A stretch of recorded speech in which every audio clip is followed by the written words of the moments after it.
Hello, this is Wayne Rivers at the Family Business Institute. Before we get to our message this week, I want to bring up an opportunity. Our friends at NBC would like to do a documentary about family businesses, 30-minute documentary. And they're looking for a family business or two to raise their hands that might be subject to putting together a succession program. So what they're really looking for is a family business unsure about succession, in need of succession. And NBC is willing to put in resources on behalf of this family in order to create a documentary that can witness to other family businesses how important the process is, what the tools and techniques are, etc. So, if you have an interest in being a part of this documentary, send me an email, wrivers@familybusinessinstitute.com, wrivers@familybusinessinstitute.com, and I'll get in touch with the producers at NBC, and we'll have some conversations and see where it goes. So maybe an opportunity to get your succession planning not only done, but paid for. So it might not be a bad deal for you. Okay, so let me get to my message for the day. I want to tell you about a book that's called Levelheaded, Inside the Walls of One of the Greatest Turnaround Stories of the 20th Century. And this is written by two guys actually in the construction business, Doug Pruitt and Richard Condit, executives with a company called Sunt, which had been a family business, which actually started in 1890.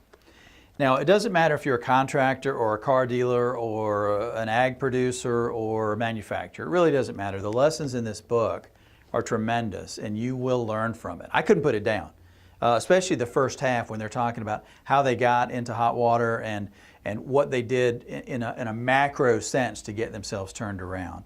I really think it's a terrific book, and I think you should get it. So the story of Sunt is that it started in about 1890, and by the time these authors are involved with the company, it's the 1990s, and the company has celebrated its 100th anniversary. It's now in the transition stage between Generation 3 and Generation 4 of the family. So one of the very first chapters is called Captain of a Sinking Ship. So Mr. Pruitt, one day, the owner walks into his office, the primary owner, and says, "Hey, you're now the company president." And he didn't expect it. He didn't know it was coming. And once he began to dig around a little bit, he realized that this company was in really, really bad shape. Now, this was a several billion-dollar construction company, and it had a reputation that just couldn't be believed. It had a terrific reputation. So how did they get into so much trouble where, almost coincident with their 100th anniversary, the company's about to go belly up? Two things. Pruitt describes it as arrogance. We would say at the Family Business Institute, we would say complacency. And I can't tell you how many times we've seen really successful companies almost begin to look at their success as an entitlement. Well, we've been around for 100 years, or we've been around for 50 years, or this is a terrific company, we've never lost money. I can't tell you how many times I've heard these things. And if I go back to my files, which date back to the 1980s, I guess I'm happy to say, I can show you example after example after example of companies that were printing money in the 80s or 90s or early 2000s that aren't here anymore.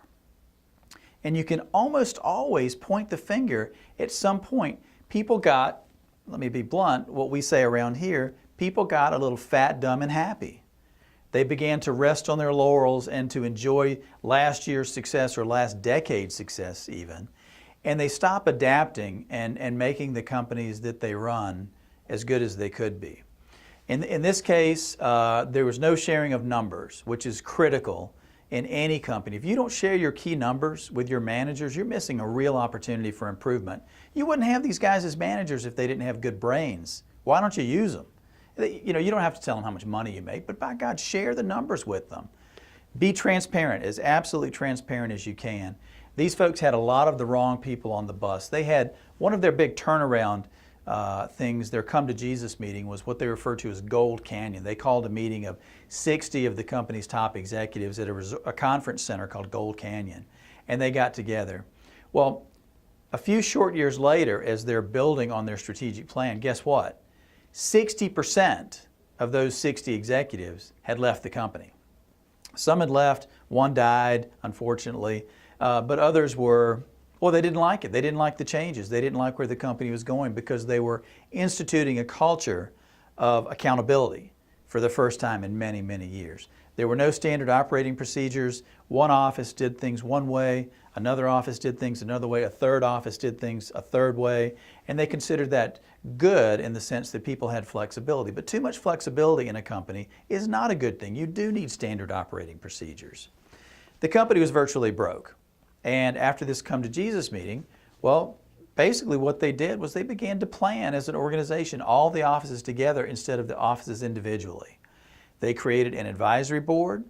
They set clear targets. They created a culture of accountability. And guess what? They did a strategic plan, which of course is our 8th building block that we wrote about just a few years ago. This is the top 9 reasons family businesses fail and the 8 building blocks for creating a successful, closely held company, available on Amazon. Be my guest. Both terrific books. In many ways, they share the same message. But if you want a first-person account, here it is. If you want a third-party observer account, here it is. And we thank you for tuning in. Wayne Rivers at the Family Business Institute.